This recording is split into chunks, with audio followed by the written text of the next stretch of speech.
A good conversation is having something to talk about. Having, when I get on a Zoom or a phone call with someone and they're just like, I just wanted to chit chat with you because it's been a while and I wanted to connect. Okay, that's awesome. That's sweet. But tell me that. Don't, because I do preparation before I go into a meeting. If actor A calls me and says, hey, I want to do a meeting, I'm going to pull up Actors A history. I'm going to pull up everything on their Actors Access page. I'm going to do all of that so I have all the weapons ready for whatever they bring me. Like, I'm going to be able to be like, okay, we need to talk about your headshots. Let's talk about your headshots. They're open on this tab. Or I've already looked at 3 of your last tapes. I think we should focus on this. Or I've done, we have to prep for those meetings just as much as an actor does in a lot of ways. So having a clear agenda or knowing what you want to talk about is great. And just remembering we're people is a good one as well. Welcome to Get Scene Unscripted. I'm your host, Jesse Malinowski. We are going to dive into acting insights, meet industry pros, and master the business. Don't forget to subscribe and share. We're keeping you behind the scenes and ahead of the game. Welcome to another episode of Get Scene Unscripted. I'm your host, Jesse Malinowski, and we are going to be chatting with an incredible talent agent, everyone, and he's recurring. That's right. It's someone that's been here before. Give it up for Pervis talent, Thom Milam. Hello. What's up, man? Hey, not much. I'm glad to be recurring. You're recurring. Yeah. So you were episode 5. And Wow. now you're episode 105. I mean, that's fun. Thom, can you believe I've done 100 of these things in between the last time you sat in that chair? That's crazy to me. That is crazy. That's like one a week. That is one a week. Yeah. One a week for like 3. 2, yeah. Yeah, like 2 years going into 3 years now. Yeah. Well, thank you so much. And I feel like you're always like really awesome and supportive. Oh, and thank you. and I appreciate that. And it's always fantastic having you here or at events or workshops or whatever it might be. Yeah. Well, I love actors. So, if you can't be an actor supporter, as I always say. Yeah, I like that. I like that. Yeah.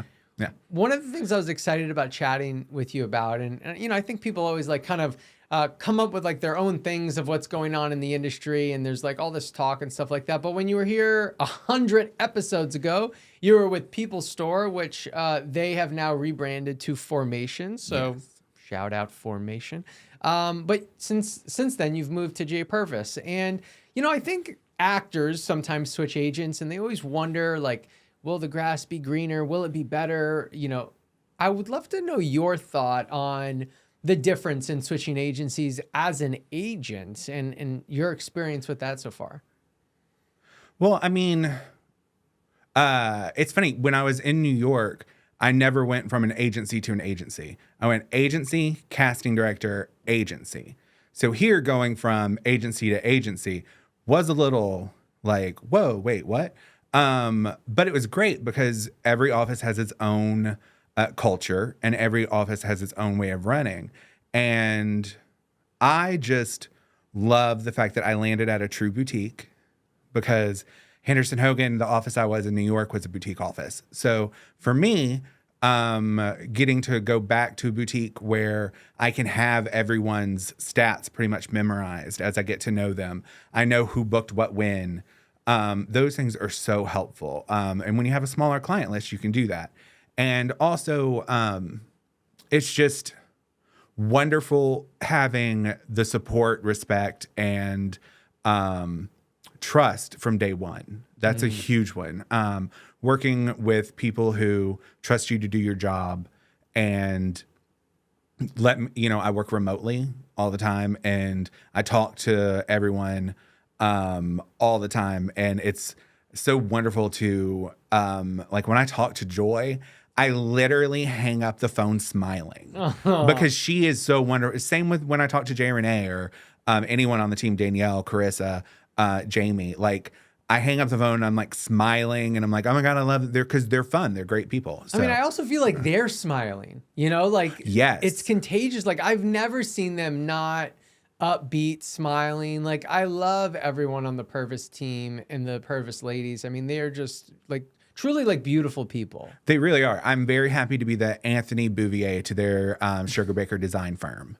Like, I know there's 5 ladies, but Danielle's Bernice. So we've got it covered. So Nice. yeah. You mentioned how much you really appreciated immediately being trusted. Mm-hmm. What did that look like? Oh, it was a little bit disconcerting, to be very honest. I thought like once or twice I did something happened where I was like, ooh, this could be a problem. And I was so ingrained to being like, let me get ahead of this problem. So I called Joy and was like, hey, this, and this happened. And I was so apologetic. And I was like, I'm so sorry because a booking fell through because of some date issues or something. And I was apoplectic. I was like, oh my gosh, I'm so sorry. Like, I don't mean to mess this up and everything. And she's like, you messed this one up. She goes, you didn't even mess this one up. She goes, it happened. Next time you won't. And that was the end of it. And I was just like, wait, what? That was amazing. And it's just a wonderful feeling when someone's not hovering. Yeah. Yeah. How do you think that applies for actors, right? So it's like you move to a different agency and you're like, wow, it felt so great to like just feel trusted, right? Mm-hmm. But then there's also the other element of you then representing an actor and also feeling that trust. Oh, right? yes. How does that look? Oh, so you have to put the work in. Like, the Southeast actor is a mistrusting lot. It's true. Every Southeast actor I know is always waiting for the bottom to fall out or somehow to get screwed with. And I'm like, no, that's not how it works. But I did a lot of meetings. I started putting calls out and putting emails out to get Zooms with people just so I could start getting to know the client base. And so they got to know me. And I just started, that was a very big thing for me. For like the first little while, every Thursday and Friday, I was doing a ton of Zooms. And some people were reaching out to me. I was reaching out to some other people, but I got the vast majority of the list in Zooms very quickly. And that's just, how I think it should be done. Not everyone does that, but that's the easiest way to meet people because they get to see my face and hear my voice, and we'll talk. And I talk about their business, but I also talk about them as a person, so I know them a little bit better. And that way, they get to see my personality a little bit better. So when we're dealing with something or we're talking about something, we both know where we're coming from. Yeah. So yeah, you have to have an open communication, and that's like the get-go from the beginning is, if I'm on an actor's team, I need them to know that I have their best interest at heart. I only get paid when they work, we only make money when they work. So it's in my best interest to have you working. I'm not gonna screw you over. I'm not gonna not send you on something, or I'm not, we're not gonna do that. It's like, no, go full force with someone. I think you can do anything until I'm proven wrong. And that's just my philosophy. Yeah, I remember when Candace and I don't know if it was the first time that we met you, but I remember you just talked about like your thought process of an agent-actor relationship. Mm-hmm. And we were really surprised how much you put it on you and how much you're like, it's my responsibility to do this. And I have a clear vision on moving you forward in your career and getting these bookings and how to do it.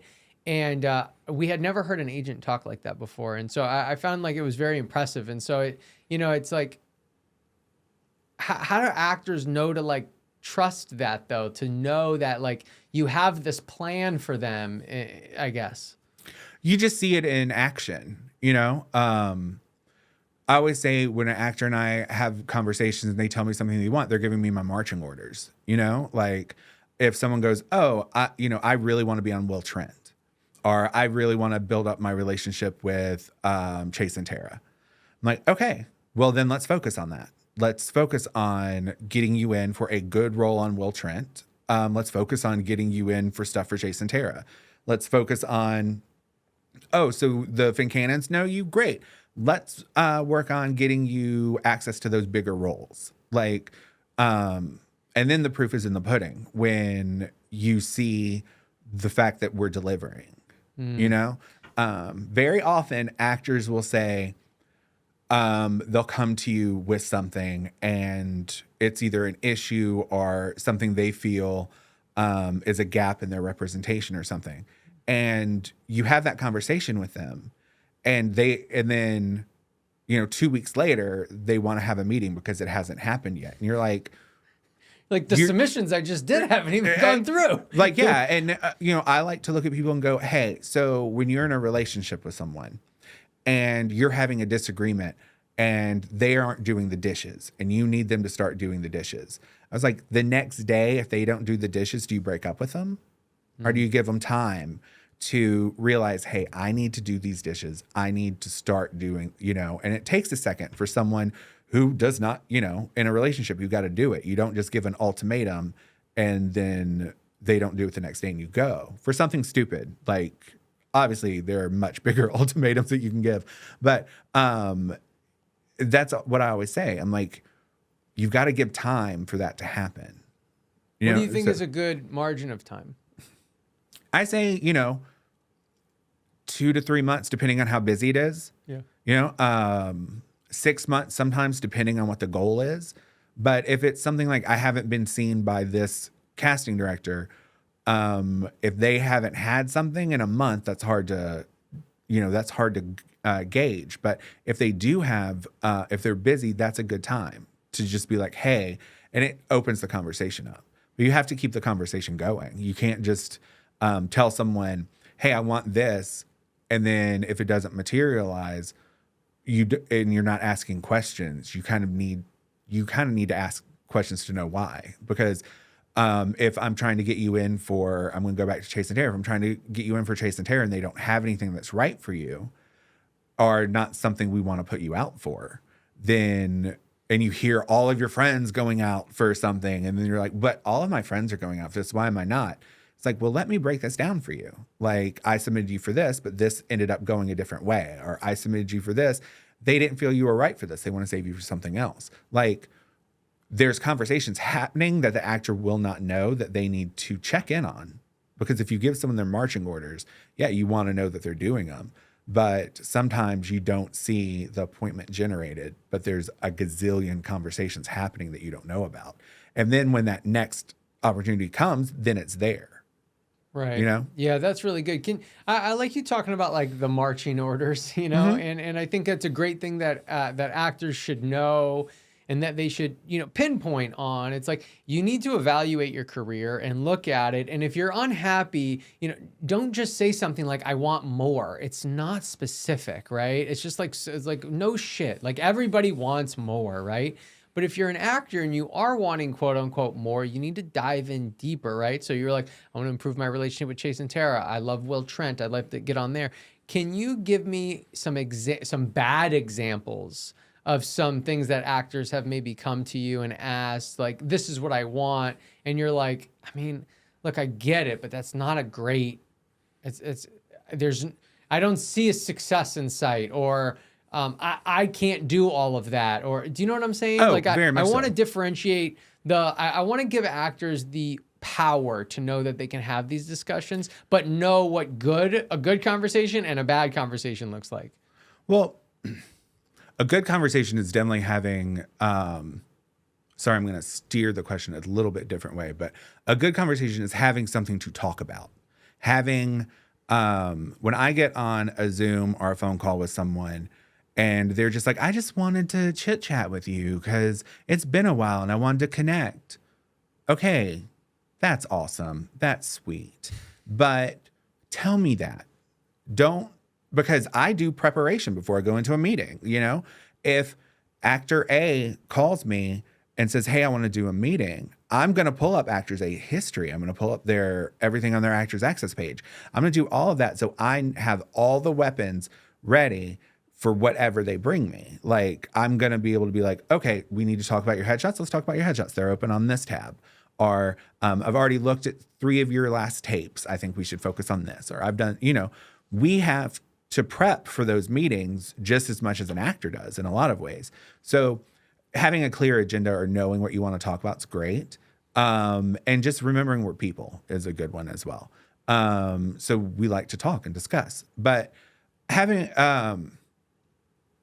one thing that always gets me is when someone, I believe in all of my actors.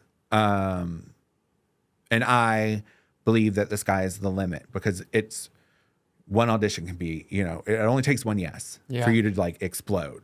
We've all seen it. But sometimes when someone comes to me and goes, I want to be guest star only, I always have that little, oh, really? You think the Southeast market's where you're going to be able to do guest star only? And that's not demeaning this market. That is not demeaning the talent in this market. That is just saying that is a hard thing to do because sometimes there's not a lot of guest stars for everyone, and you're fighting against LA and New York and it's made the best actor win. So I'm always like, okay, work gets work gets work gets work.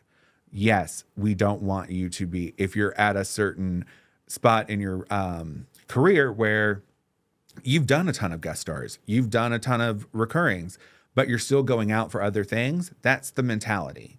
Like, of course, you don't want to go out for one line, one scene, unless maybe you're insurance, you got to hit insurance. But other than that, you should be going out for the large recurrings names, those larger guest star and co-star clothing, which you see all the time. So it's hard to do guest star only. That's the one big hesitation I have when people come to me. Anything else I think is something you can work on. Like, oh, I want to get rep outside the market. Okay, then let's do these 3 actionable things first. Let's make sure we get some bookings to get you some heat to go out, to use. Let's focus on this on your resume because I think we need to build this up. Either it's film or it's television or what have you. And then you go from there. But you have to have that open discussion with someone. I know some people have been upset with me saying, I think we should do this, this, and this. And they're ready to go.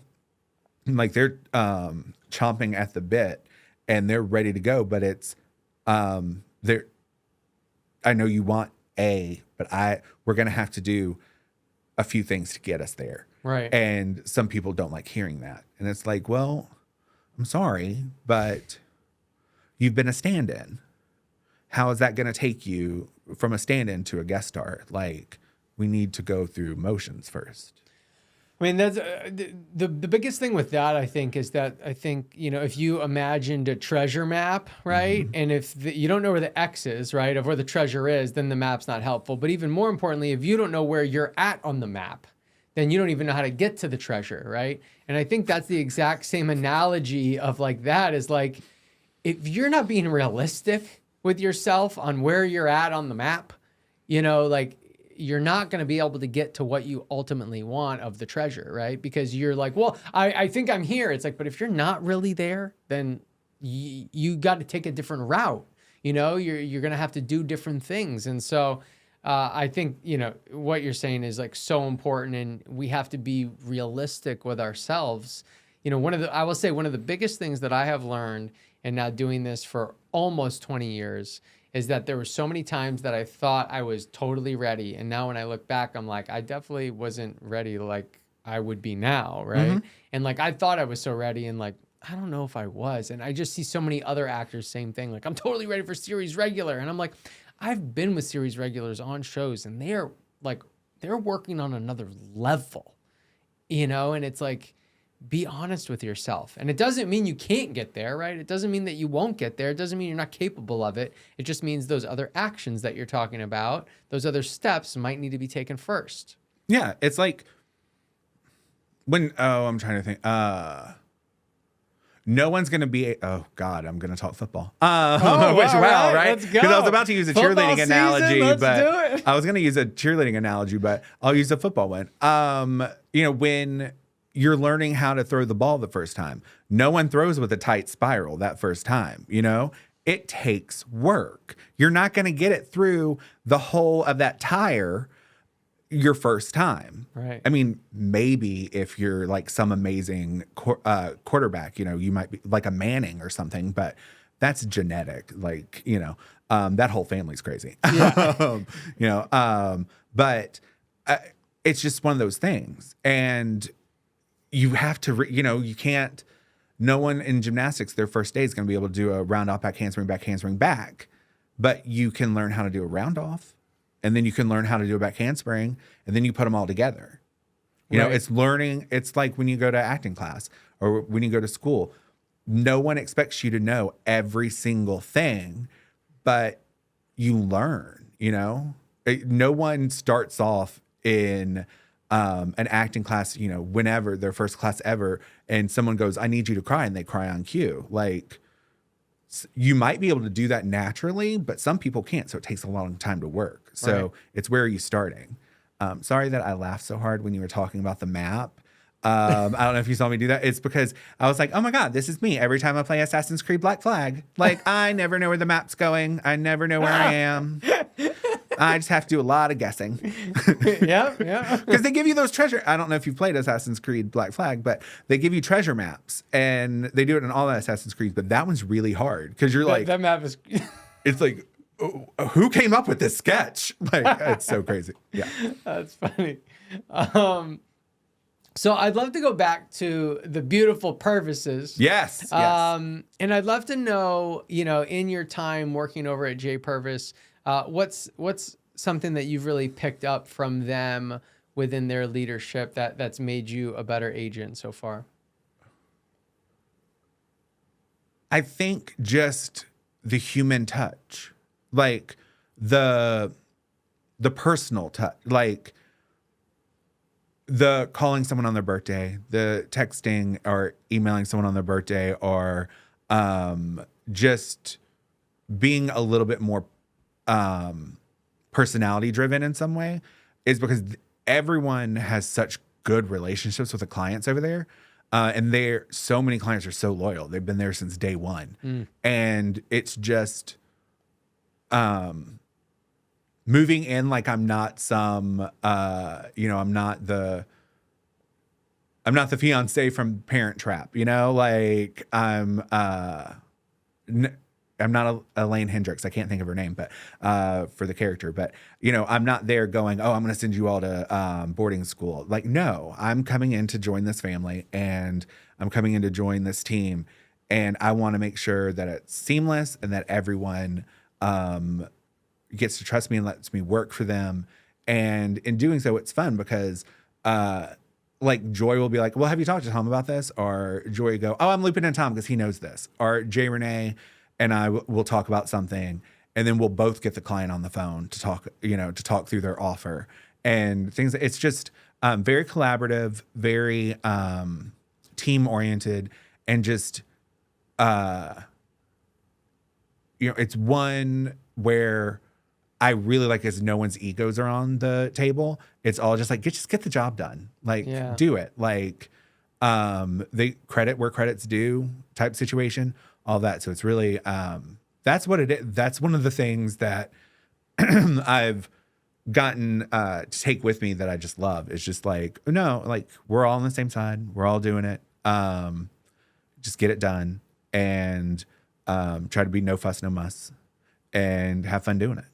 Like, it's because it's fun. Like, people forget, like, it's a lot of work, but what we're doing should be fun at the same time. We're helping people achieve dreams, Yeah. And that's fun. That's awesome. Yeah. Yeah.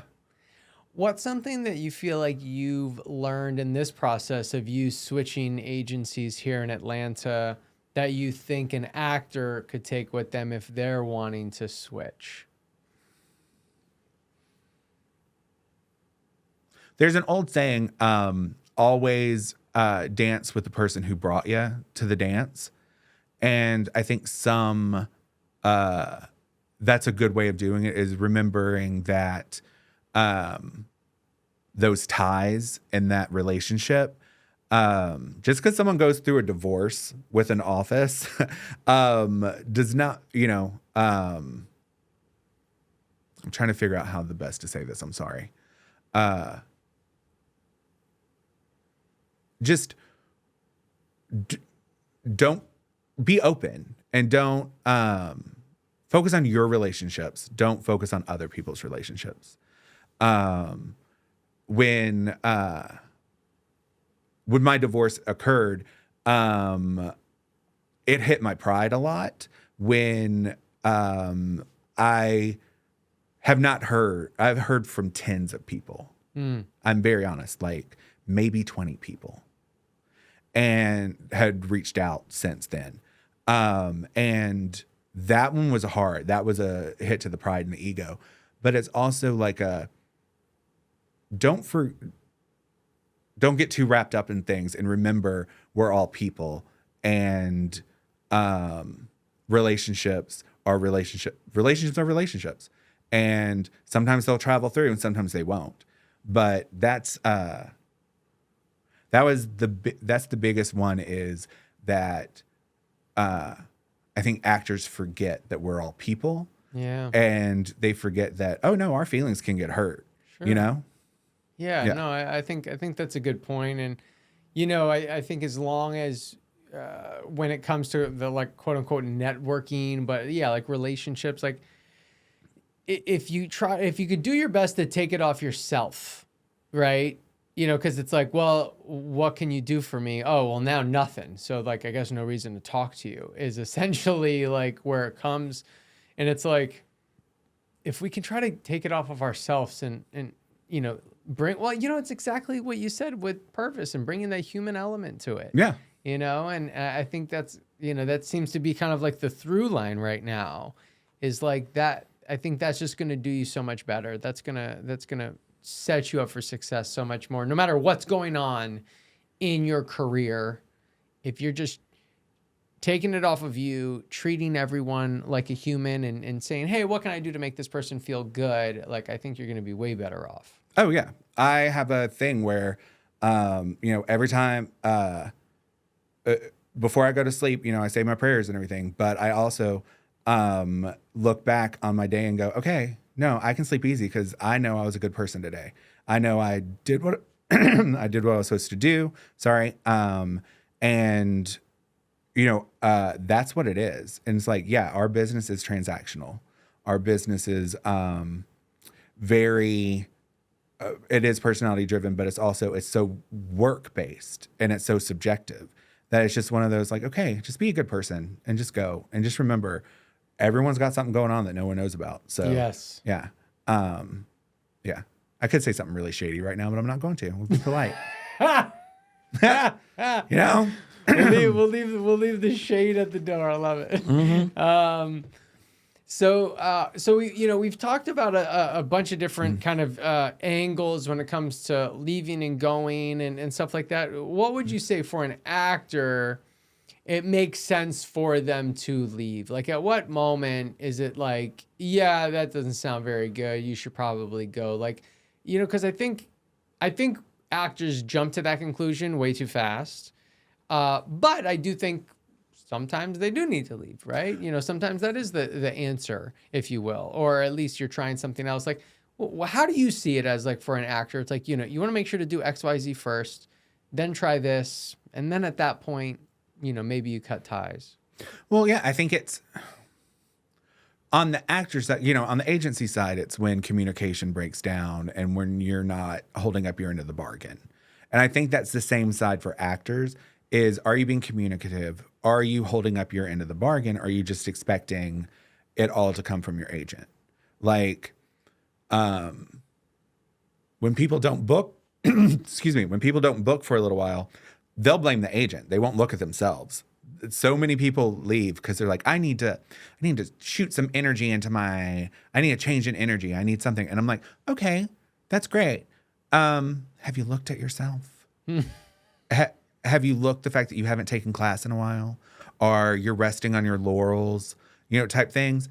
And then they'll of course get you can't really say that to someone sometimes, but that's the thought that goes through an agent's head when someone comes in like, I haven't booked for a while, I'm going to change. It's like, okay, make sure you change yourself too. But I think on an actor's side, it really is like, if your agent's dropping the ball and they're not doing what they should be doing, if there's a callback that if there's a callback and you tell them it's canceled, that client's probably going to not be happy. Or things like just dropping the ball and focusing more on feathering your own nest than feathering your client's nest. That's an issue, in my opinion. And that's something that actors should look at. Like, am I serving myself right now, or am I serving a team's ego? Do you know if that makes sense? Because big earners help everyone.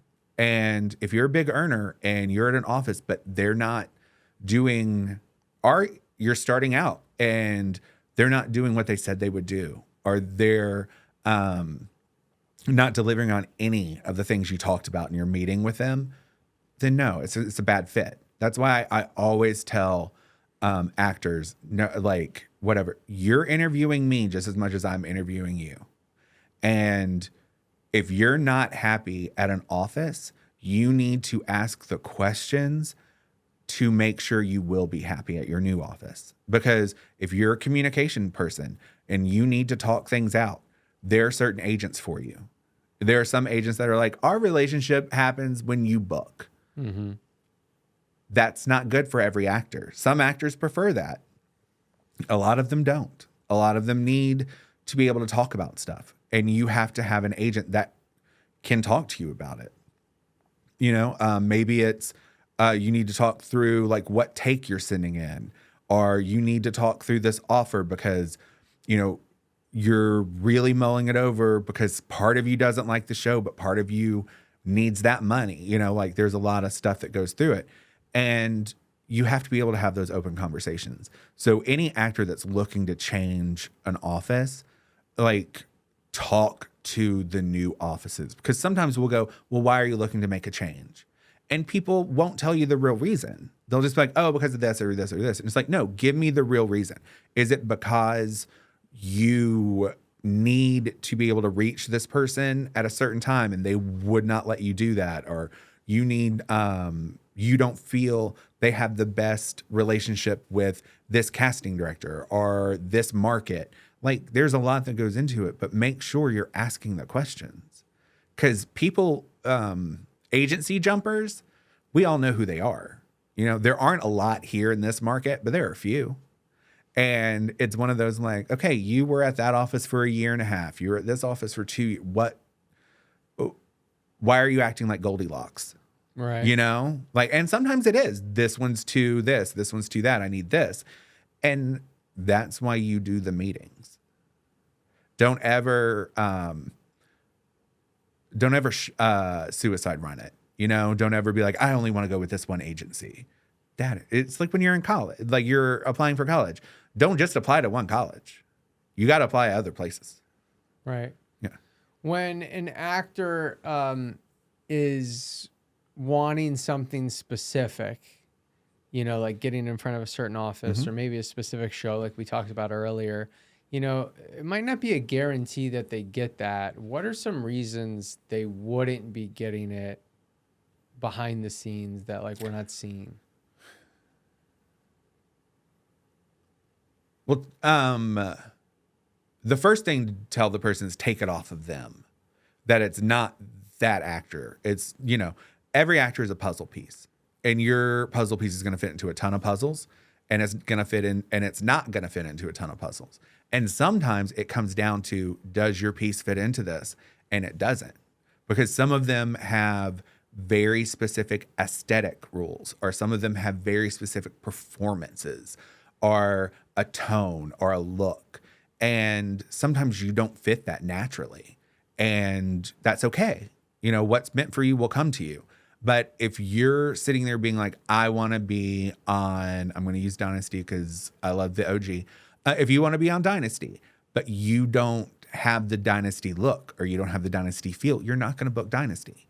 And that's okay, because you'll book Stranger Things, Will Trent, Outer Banks, whatever. You'll book other things. So sometimes that does play a factor into it. It's like sometimes, there's a show and you have red hair. You're not going to get on it because they've got a redhead lead, and that's stupid because, hey, you can wear a wig or you can dye your hair. But why are you going to do that for just one show? Unless they're paying you, don't do it unless you really want it done, you know? So yeah, it's just, so much does happen. And sometimes it's a matter of casting doesn't get you, you know? That's since we have a limited number of casting directors, we don't have a ton, you know? Compared to New York or LA, where, you know, if one office doesn't necessarily get you, it can hurt you here. But in New York or LA, it's like, they don't get me. That's fine. I'll book through every other office. But, you know, if the one office that works the most here doesn't really get you, that's a problem. So you've got to kind of figure it out. Yeah. And exactly. you've got to have that conversation with the casting director being like, hey, what do we do with it? Like, how do we make this person more palatable or more book more with you? And they'll have a conversation with you. And sometimes it'd be like, oh, they need to tone it down, or they need to really bring up the atmosphere of where they are, or they need to work on storytelling, or they need to work on their points of view type situation. And those are things you can talk to an actor about and fix, you know? So that's good that our casting directors will have those conversations, which is great. But then you have to talk to that actor and be like, okay, so this is what this office is saying. This office only is saying this. So when we audition for them, we need to work on this, this, and this. You don't need to work on that with this office because they're buying what you're selling. But this other one, we need to fix this, this, and this. Yeah, I think that's such a good point. I'm glad that you brought it up about the differences in audiences. And sometimes I'll meet actors in different panels and stuff like that. And they're like, you know, I like to keep my book kind of organized with like each casting office and what they like and all that stuff. And yeah, it's like how you audition for one casting office is probably going to actually be a little bit different with other casting offices. And especially now in like the indie world with the verticals and stuff, you know, how you're acting for that is like way different. Way different than some other shows. A vertical got me the other week. I was just scrolling through Instagram and one popped up and I was like, oh, this looks interesting. So I like watched the entire commercial for it. And then they're like, now you have to download. I was like, yeah, you had me till then. Yeah. You're like, but you know what? Maybe they'll get you soon. They are. Cause I'm like, I kind of enjoy this. Yeah. Cause you know, they're so fun. Yeah. They are blowing up. It's crazy. Yeah. Like I think they're doing like almost $7 billion in revenue now. Like it's pretty crazy. That's pretty crazy. Yeah. I know a few people who are making some really nice change off of them. I would just want them to go union so I can work on them. I know, right? Yeah. Cause we don't, our adult theatrical doesn't do non-union. So do you think that they will? I feel like they're not gonna, I feel like, why would they? Why would they go union? I think some of them will. I think the union's going to kind of step in and make a few of them because they're getting a lot of FICOR people and a lot of where you're seeing like one or two people with recognizable names appear in some of these. And you're like, oh, that person must be FICOR. And so I think it's kind of, it's going to make them look at it a little bit more. Yeah. You know what I wonder? I wonder if like Netflix's and Peacock's, and if they're going to be like, and now this is our vertical series, you know, to try to get more subscribers on the phone using their service, and then they start having vertical content as well. So like, I feel like everyone that's kind of like putting their nose up at the verticals right now, it's like it might serve you well to get the experience with that if you're able to, because like we just don't know what the future's going to hold. And, you know, the industry is certainly in a shift right now. Oh, big time. Yeah. I think the verticals are really smart to do because it's a different kind of shooting. And it's like Tyler Perry. Yeah. You know, it's old soap rules. Yeah. And you try to, I think everyone should try to be on as many different sets as possible. That's where you're going to learn the most. You are, you know, so do a vertical. If, you know, do a vertical if you're non-union, do it because you can't, or you're FICOR and you can. It's quick money and you might have a blast and you're probably going to make a relationship with a creative that's going to go somewhere else. It's like when people would poo-poo doing music videos. Right. And you're like, you know, David Fincher came out of music videos, right? Mm-hmm. And people are always like, what? I'm like, go watch Express Yourself by Madonna. He directed that video. And people are like, oh, I'm like, yeah. Mick G came out of videos. He directed quite a few of Britney's, and then he directed Charlie's Angels. You know, oddly, very two parts of the spectrum there. You've got, Fincher, who's all serious and everything. Right. And then you've got McGee, who's like big, bombastic and everything. But that's, again, different styles. So you should learn as much as possible. Yeah, I mean, what I'm thinking right now too is like for the act, because Candace has done just like 5 verticals in a row or something like that, and she's like really bragging on them. But it's just like, no offense to the on-camera teachers out there, but it's like you're just not going to learn the same at that on-camera class of what you're going to learn when you're actually filming that vertical for 4 days, 7 days, however many days. Like, you are going to learn more being on set doing it. And it also feels way different. You know what I mean? When you got the camera or 2 cameras in your face, the director, like everyone there around you, 3, 2, 1, action, and you got to deliver. It's not the same as on camera 3. It's just not. You know what I mean? Yeah. So it's like you have the ability to go get paid to learn more. And I'm like, y'all need to be doing this. What are you doing? Yeah. And usually hanging out with very attractive people. Like those reels, I'm like, ooh, hey, Procter Gamble. Because, back in the day, it was Procter & Gamble Attractive for commercials and stuff. And I'm like, y'all are really leaning into that. So they're funny. Like, yeah. All right. Well, I can't wait to next time I talk to you to be like, what's the last vertical you watched? I'll probably succumb to it. I don't know. Since I work remotely all the time, I've been trying to figure out a way to work this in, and I'm gonna work it in now. So I've been trying because it brings me so much joy. I work remotely, all the time, and on my computer I have up, my breakdowns, my email, and everything, and then I have a tab of YouTube which is showing me General Hospital. I started in 1981. I am now in 1986. No way. Yes. And it brings me so much joy. Like, it is so much fun. And it's such a different, like, even soaps have evolved so much, but storytelling in general and watching a show and being like, this would not work today because a cell phone would have solved this week's problem in 2 seconds. Like, it's just so fun. Oh my gosh. Yeah. Old school General Hospital. Yeah. That's what Thom is binging. Yeah. I got 2 more storylines, and then I'm jumping over to One Life to Live, I think. And I'm going to go back to the early 80s for One Life to Live as well, and then just watch through. Incredible. It's so much fun. But that's what I think of when I see the verticals. I'm like, oh, this is storytelling I know. This is right, yeah. This is syndicated storytelling. Like, this is serial. So, right, yeah. It's just, the soap opera's back, and it's just in verticals just now. a different way, yeah. Just different way, yeah, exactly. Well, Thom, we got to get to your spotlight sign off, which is 5 questions to end strong. Hit me. Question 1, what's something you're super grateful for today? My family and my friends. As we've discussed, I had a rough last year, and without my family and my friends, it would have been a lot harder. So, the close circle I have is just the best ever. Yeah, and my sister and my niece just came in to visit this past weekend. And while they were there, my brother and my sister-in-law just had their first child. So I have a niece who is 17 and then a niece that is 3 days old. Oh, my God. So that's really exciting. And I'm very grateful for that. That's awesome. That's awesome. I love that. Yeah, I'm interested to see how your answers change from 100 episodes ago.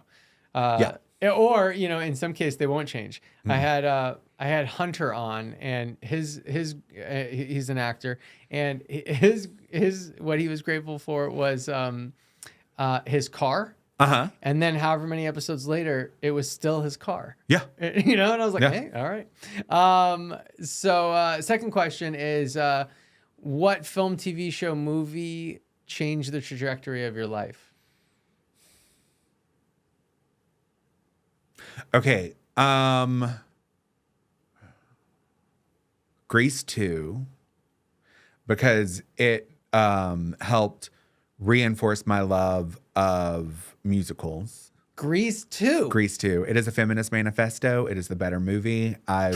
it's going to be on my tombstone. Like that movie impacted me a lot. But the thing that had the most impact on my life, other than designing women, which is That's what it was last time. yeah, and that's a very personal one. But my parents were very big on showing us things, and I went to go see the Equity Tour, like national tour of Evita in New Orleans when I was in, I think, 8th or 9th grade. I think 8th. And that changed my life. That's what really solidified that this was what I was going to do. I just loved it so much. And then, I mean, it's still my favorite musical, but that is what made me go like, oh, I'm going to do this. And from then on out, it was like, I'm going to be in the industry somehow. Yeah. I thought it was going to be as a, Corrine, but that wasn't going to happen. Yeah. All right. Yeah. What's something in your daily routine that you really cherish? I really love just my snuggles with my dog. Like, I love my Belen. She's amazing. And also, this is stupid, but every morning we get up and she goes outside, and then for me to live my Suzanne Sugarbreaker fantasies, she gets in the back seat of the car, and we go to McDonald's every morning, and she gets her 2 biscuits and I get my sweet tea, and everyone at McDonald's like knows me and are super sweet to me. But they all talk to Belen in the back seat. They're all like, how's our baby doing? How is she? And it fulfills so much of my like, oh, this is what I always wanted in life. Like, I always wanted a neighborhood and people who knew me. And yeah, they laugh that I take my dog with me all the time in the back seat. That's okay. I wanted to be that eccentric person. I'm very okay with it. So it helps me live my, Suzanne Sugarbreaker fantasies. I love that so much. Yeah. That's awesome. That is so great. Fourth question is, what's something you're currently trying to improve in your life right now? It's the same thing it was last time. Damn it, Tom. Money marketing. No. Money management. I hope it's not what you said last time. No. And that really is because all right, no, I'm going to ask a different question. Well, I could answer that differently. Which is I have put a lot of work in, like a lot of work. Well, no, so that's what I was going to say. I was going to say last time, let me change the question. Last time your answer to this question, what are you trying to improve, was about your finances and your money. After 100 episodes, how are you better off? How about that? Oh, I'm not, but I am at the same time. I had a you had a thing happen. I had a thing happen that kind of threw a lot of that jobs off. And stuff. Yeah. But that thing that did happen helped me work on something that I'm actually very proud of. I spent a lot of time, a lot of prayer, a lot of meditation on giving up grudges and giving up things like that. So, like, technically, I don't hold a grudge on anything. I just don't like certain people. But I don't hold grudges anymore, and I've breathed a lot of that out. And that, for me, is a big accomplishment that I'm very proud of myself on working on. So that would take the place of the money. All right. Yeah. I like that. Nice. Well, last question. We've gone over a bunch of different stuff, and so it could be something we've missed or something that you want to hit on again. But if you want to make sure the listeners really absorb one thing for sure, what would it be? Be who you are. Be authentic. Some people, some people aren't going to like you. Some people will. Focus on the ones who do. But just be who you are. I'm very proud of the fact that no matter where you put me, I am me. Yeah. You know what I mean? I'm very proud of that. My parents really instilled that, and so did my family and friends. But I think that's just be authentic. That's the huge one. And, if the people don't like what you bring, go somewhere else. As someone who has learned, when you get asked to leave a party, there's always another party that you can go to. And that second party is going to be so much better. Just trust the path. That's what you got to do. I love it. Yeah. Thom Milam from Pervis Talent. Thank you so much, man. Thank you, Jesse. So fantastic having you here again. Try. Were you recurring before this moment? Have you been No, recurring sir. Mm-mm. Wow. You added something new to my resume. We're I putting love that it. on your tombstone now. Yes, yes. With Grease too. With Grease 2, the better movie. Yes.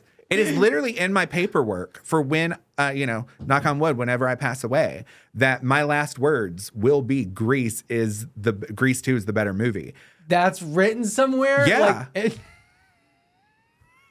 Carrie Fisher had it written in hers that no matter how she died, it was going to say that she was strangled by her bikini in the moonlight or something. And that's literally what they put. Oh my so I'm gosh. like, oh, you can have that put in there. You're So like, that's I'm what doing it. Oh, yeah. I love it. Because Grease 2 is the better movie. If you learn nothing from me in life, Grease 2 is the better movie. Tom, I haven't even seen Grease 2. Jesse, you need to. There's an entire musical number in a bowling alley. All right. I had no idea I had to watch Grease 2. It is a feminist manifesto. You have convinced me. Yeah. All right. It's amazing. All right, Tom. Well, bye again. Thank you.